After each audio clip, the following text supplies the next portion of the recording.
Welcome back to NCHS Live. I'm Isaiah Rosner, and with me I have once again Avi Sarkar, ready for some football analysis.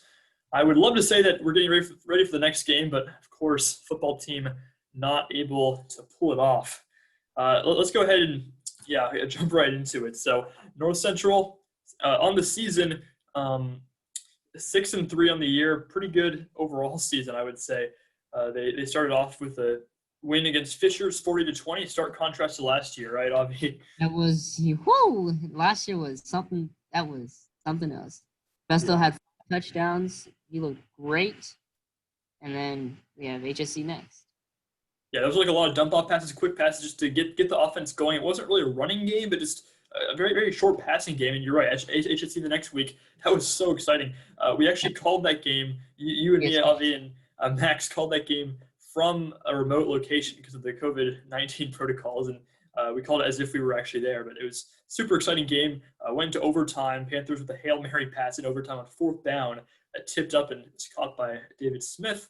And then Theron Johnson on the quick catch diving into the end zone on the right side for the win. So that was a super exciting game. Can't get much better than that. It was really deep. I'm sorry to cut you off, but it was really the teams that helped propel that win.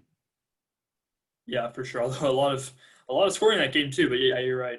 And then the next week, playing what was presumably a very good Warren Central team, but they won again. They won that game 10-0. Just a really overall defensive, shutout. It was a shutdown of the Warren Central offense. They didn't even really get close to scoring most of the way. And then next week, Lawrence North. I wasn't at that one. I listened to you, Avi, though. That was a 27-21 victory, kind of a close one throughout, but North Central hung on to the lead at the end. Anything from that one game, Avi, that maybe we don't remember? The defense really hit the snooze bar, I felt, for a lot of the time, but then they picked it up. And also, Lawrence North made a lot of penalties, which really hurt them in the end. So that is when we were the number 3 team going in to that week. Yeah, I think you're right. That was the peak of the rankings for North Central, and then kind of downhill from there. Unfortunately, game to forget the next week. A loss to Center Grove, 47-0.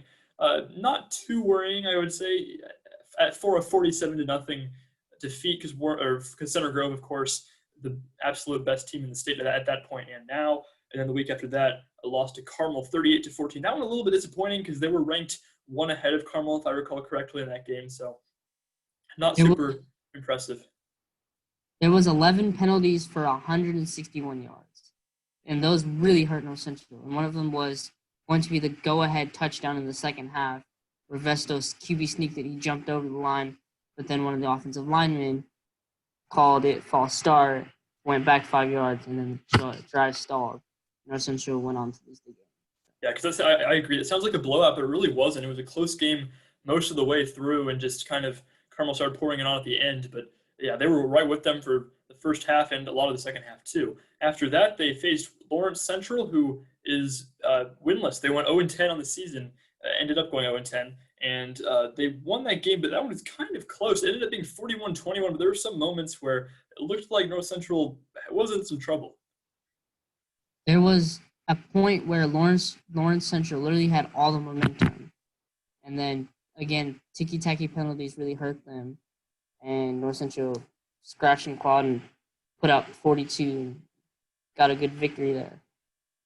Yeah, and then Pike the next week, the second overtime game of the season and the second overtime win. It was 21-all going into the extra period, and then Pike just muffed the first snap of the overtime, recovered by Josiah Green on the defense, and then North Central just ran in with David Smith on second down. So no problem for them in overtime there. Ended the season with the regular season, that is, not a great game at all. A 42-20 loss to Ben Davis, and that one was one that really worried me a little bit. It's like, if they can't beat Ben Davis, who knows what's going to happen after that? Because I was calling that game, and there was a point where I was like, there's no Deshaun Hunter, because I didn't know I knew he was hurt, but I didn't know how hurt he was. And that really, because they went free-flowing. Their defense really shut down Theron Johnson. Run game had nothing. There was literally, in that first half, they had only 25 rushing yards. That is how bad it was. Yeah. And then at the end, I think it was 42-21. They got some points, but it was too late, too little, too late. Right. So again, Panthers 6-3 going into the sectional matchup with Warren Central, who came into that game. What was it? Yeah, 5-2, right? Because Yeah, they no, had 2-5. oh yeah, 2-5. Thank you, Abby. 2-5. Yeah, because they had the shortened season due to the coronavirus, and so only 7 games played instead of 9. Of course, most of them losses, as you said. And yeah, it's time to break down that game. That tough defeat, of course, started off great. I mean, Panthers were doing well. That's not very descriptive, I suppose. So, Zane Vestal was throwing the ball great, probably better than he has all season, getting deep passes. He got one really long touchdown to Cherno Diallo, and really the overall team was humming. I mean, the run game was working. There were times when the defense didn't play amazingly, but overall they didn't allow too many points. So it was kind of a lot. Each drive was very long for Yeah, either team, at least in that first half. But they ended up being up 17-7 midway through the fourth quarter, and then Warren Central had the ball, 4th and 7, and they went for it. And if Panthers get that stop, I mean that's not ball game, but it's that's pretty very close close. to the Yeah, because they started near midfield for that play and ended up actually going for a long passing touchdown on that very 4th and 7 play. That Great was throw by the quarterback, and just a kind of a missed misjudged ball by the corner on that one. that was a 42-yard touchdown from Daniel Tippett to Khalil Howard. So that momentum gave Warren everything. We know the Right. rest. Yeah, and then at that point, still a 3-point Panthers lead with them getting the ball, and that was when another turning point happened. A fumble, still on their own side of the field, gave Warren Central the ball right back, and that's when I think us and any fans there really got worried. Like, I mean, they just fumbled. David Smith couldn't hold on to the ball, which he's done so well all season, but not that time. And then Warren Central pretty quickly getting another touchdown with a different corner misjudging the ball. A very similar play to the last time, just not quite as long. They get the touchdown.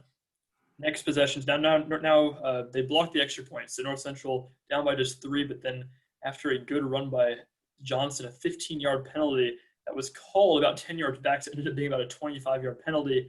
Um, It was 1st and 30. ruined. Yeah, you're right. 1st and 30 something, and it just ruined the drive. They punted back to Warren Central, who ended up running out the clock. So a very tough defeat where I just think I was, just in the broadcast booth just looking and saying, what happened there? How did they let that one slip by? So, yeah, what do you think about that one, Avi? I was like, this has been the third time where they've come into our building and just beat us in our home turf. First one was Liam Thompson, 2018, 42-32. They would have won that game controversial, if Scott Hogue doesn't kick it in bounds instead of, because he would usually kick it out of bounds to give David Bell. He would not, the game plan was not to give the kickoff to David Bell and just keep kicking it out of Right. bounds. Somehow the ball railed in onto the field, and he goes all the way. That's a touchdown. Second time, you could say we didn't have a good quarterback. Zay Vestal comes in, he makes a comeback. But it was a little too late, maybe. And now this one, the momentum is fully going in. There is no excuse for us to lose that game. We're up 17-7. They're not. I'm not gonna say they're not good, but it's not that great. But Yeah. the corners just misjudged and paid a price. Yeah, and you can't blame it all on one play either. There were 3 main plays that I talked about, and then even then the offense had an opportunity. It just enough plays went wrong that they ended up blowing the game, and that ended their season in to Warren Central for the second year in a row. So tough defeat. Still a lot of bright spots from the season. I'll go over the stat leaders for North Central, kind of some of the key players during the year. Of course, the quarterback Zaid Vestal, 115 for 190 passing, and these stats don't include the Warren Central playoff game. They didn't have those updated on the website, but through the regular season, at least 115 for 190, 12 touchdowns and just 5 picks. Obviously, that's a lot of touchdowns, or that's excuse me, that's not a lot of touchdowns, but also good job by Zay taking care of the ball. Yes, that is, because we saw compared to last season where it was pick six, interception, interception, interception, here, there, and everywhere. So this time, Zed Vestal, he really told us that he was conscious of taking care of the ball. He did not want anything to happen like last season. interceptions happen. So he was like, I just found a way to better. And a lot of those they're really just like 2 yard flicks and just screen passes, which really make a big gain. That's what North Central's offense was. Right. Now, the entire rushing attack was on the back of David Smith, 892 yards for him. He averaged 5.6 yards per carry, 8 rushing touchdowns. He actually had double-digit total touchdowns because he was also the second leading receiver for the team. And he also had 4 total games in which he rushed for 100 or more yards. So a huge piece of the offense was Smith behind that offensive line. He was. He told me in an interview for NCHS Live when we first came back from COVID was that he wanted to really do a lot of the wide receiver routes and know how to catch the ball out of the backfield, and a lot of it worked. And his running game just kept shooting through. He always knows how to fall forward instead of fall back. He'll fight for. If you give him 1 yard, he'll take that, and it really helped our offense. Moving on, Theron Johnson, mainly a cornerback, but played a lot of wide receiver. In fact, he was the number one receiver on the team. 45 receptions for 679 yards and 7 scores. He also got double-digit total touchdowns, including at least one special teams touchdown, if not 2. I don't have stats on that, but he also had multiple rushing touchdowns or plays that were considered runs. Some of them get kind of close in there, but he was great. And then moving on to defense, Zion Woods, the only junior starter on the defensive side of the ball, 105 tackles to lead the team, 67 of them solo. Woods played great. And then moving on to the defensive line, Eugene Cooper was the best pass disruptor with 7 sacks on the year and 22 hurries, both leading the defense. I think our defense played really well this season. Maybe some games I was a bit worried, especially that Ben Davis one, really had me worried. But overall, I think our defense was the big solid point, with our offense also helping them out too at points. Yeah, for sure. I think it was a good balanced team. There were times when I hoped the defense would be really great. I mean, I think they believed they could have been one of the top defenses in the state. I would argue they didn't really quite make it there. They were a good defense, but never elite, unfortunately. But there were definitely some great key contributors. Also, I'd like to mention Josiah Green led the team with 12 and a half tackles for loss. That's a really impressive stat to get in the backfield that many times. And his brother Micah also, he had 10 of those types of tackles. And then finally, I'd like to highlight Larry Campbell, the safety, 8 passes defensed, easily led the team. He also had 2 interceptions on the season. Great ball hawking by Larry Campbell. So, yeah, that ended the Panthers' season. As I said a few times, great season overall. A lot of fun to watch those games unfold in a lot of bright spots, but in the end, just not able to overcome the first round of sectionals. I mean, you said it all. We didn't want the season to end this way, but we'll have That's how it goes, and should be good to see next year. Not that either of us will be here next year, but I'm still excited to see how North Central will do with a lot of changes coming.